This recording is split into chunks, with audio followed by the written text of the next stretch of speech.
adalah penting bagi kita dari segala sesuatu. Di halaman 5 silakan dilihat di halaman 5. وقام الإجماع على أن هذا الموضع الذي ضم أعضاءه الشريفة صلى الله عليه وسلم أفضل بقاء الأرض. Jadi makamnya Rasulullah itu adalah sebaik-baik tempat dari seluruh masjid di dunia ini. Makamnya Rasulullah itu lebih mulia, bahkan hatal Ka'batal musyarrafata, sampai Ka'bah yang mulia itu. Jadi Ka'bah itu masih kalah dengan kuburannya Rasulullah, kalah mulia. Loh Ustaz, kok bisa Ustaz? Nah itu makanya silakan dibaca di PDF-nya di halaman 5 ya. Kok bisa? Nanti Ustaz kasih logikanya begini. Bal afdalu min biqa'is sama'i hatal arsy. Ya, hatal hatal arsyu. Ya, mohon maaf, hatal arsyu. Ya. Bahkan makamnya Rasulullah itu lebih mulia daripada arsy-nya Allah. Ya. Makamnya Rasulullah itu lebih mulia daripada arsy-nya Allah.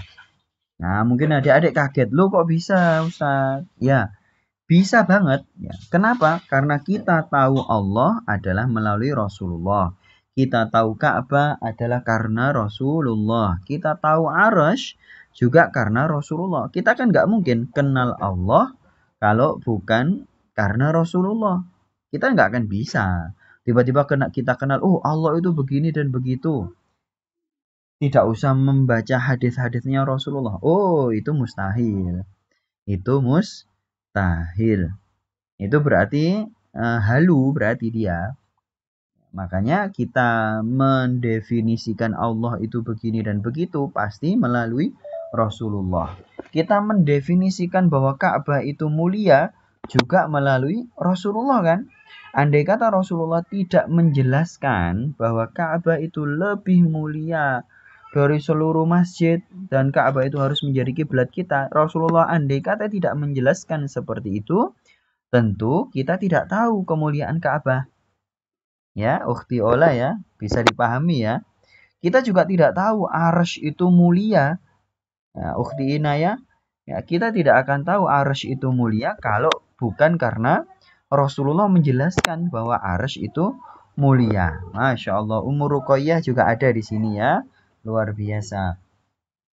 Nah, sehingga itu di halaman 6 yang terakhir, Ustadz kemudian mengutipkan. Ini penting sekali, sebab belakangan ada ya beberapa video, mohon maaf, di media sosial itu yang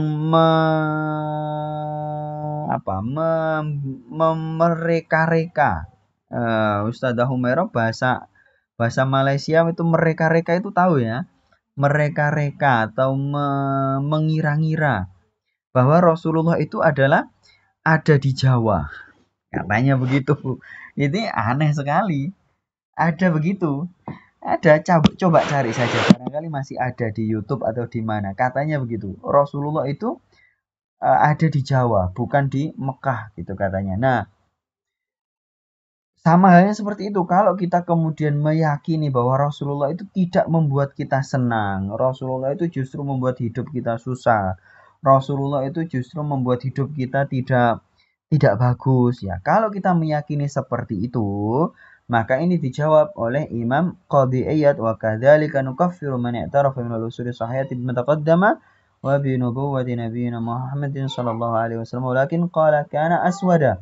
Jadi kalau ada seseorang yang sudah meyakini bahwa Rasulullah itu memang nabi, ya kita percaya Rasulullah itu nabi gitu kan.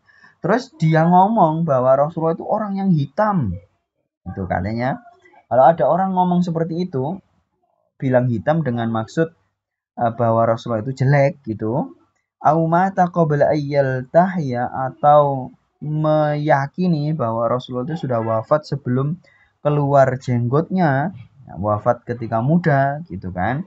Walaysa ladzi kana bi Makkah wal Hijazi, atau juga meyakini bahwa Rasulullah itu tidak ada di Mekah tidak ada di tanah Hijaz, au laisa biquraisyiyin, atau beliau juga bukan suku Quraisy, di anna wasfahu bi ghairi sifatihil ma'lumati nafyun lahu.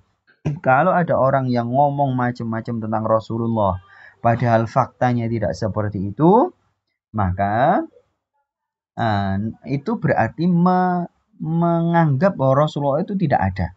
Nafyun lahu wa takdzibun bi, dan itu termasuk mendustakan Rasulullah.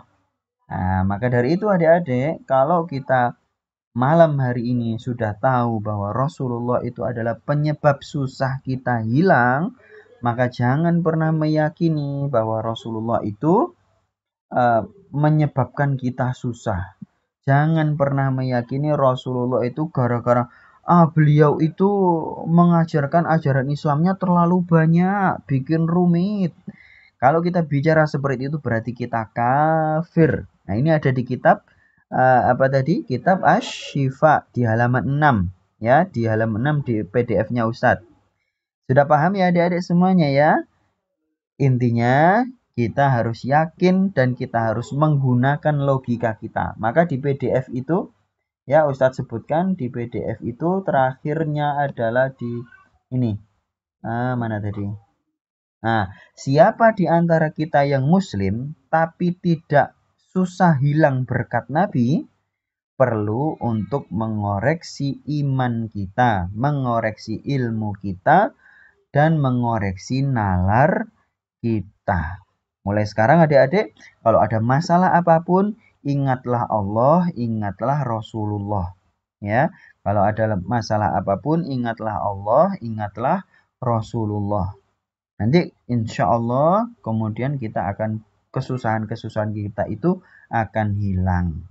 Alhamdulillahirrabbilalamin. Sudah 30 menit. Mohon maaf Ustadz terlalu banyak penjelasannya. Semoga bermanfaat. Ustadz Brili kembalikan kepada Ukhti Ola.